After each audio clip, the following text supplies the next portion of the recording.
सम्मानीय सभामुख महोदय, आज ठ्याक्कै यो सदनमा 10 बजे भित्र पसेको थिएँ। 10 बजे फोन आयो। धनकुटा नगरपालिकाको वार्ड नम्बर 9 को सुनिता राईले फोन गर्नुभयो मलाई। उहाँले भाविवर साथ मलाई भन्नुभयो, आज मेरो बारदलीमा मेरो बच्चाको लुगाहरू सुकाएको थिए, बच्चाको लुगाहरू सब हरायो। अनि मैले भने कसरी हरायो भन्दाखेरि उहाँले भन्नुभयो, बाँदरले भात खान पनि दिएन, मेरो बच्चाको लुगाहरू पनि लगिदियो, अब के गरौँ भनेर मलाई प्रश्न गर्नुभयो।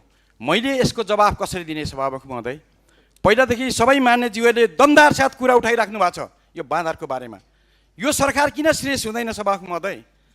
म भन्न चाहन्छु, यदि कोही मानिसले चाहिँ बदमासी गर्यो भने उसलाई पुलिसले हातले बाँधेर लान्छ, उसलाई लगेर जेल थुन्छ। आज बाँदरले सयौँ मानिसहरूलाई बचाइ उठाइसक्यो, सयौँ मान्छेहरूको दाल भात तरकारी खान पाएन। यस बारेमा सरकार किन सिरियस हुँदैन?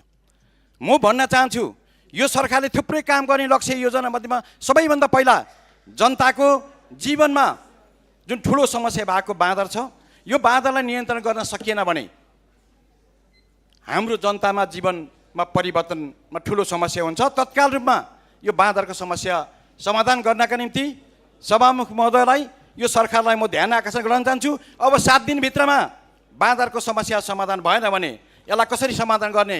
यस चाहिए कानुन होस्, चाहे कुन माध्यमद्वारा सरकारले नियन्त्रण गरेन भने अब 7 दिन पछाडि सबै सदस्यहरूले यस बारेमा कुरा उठाउनुहुन्छ, यो सदन चल्न गाह्रो हुन्छ सभामुख महोदय। त्यसले गर्दाखेरि म सरकारलाई 7 दिनमा यसको जवाफ दिनका निम्ति आग्रह गर्छु, निवेदन गर्छु। धन्यवाद।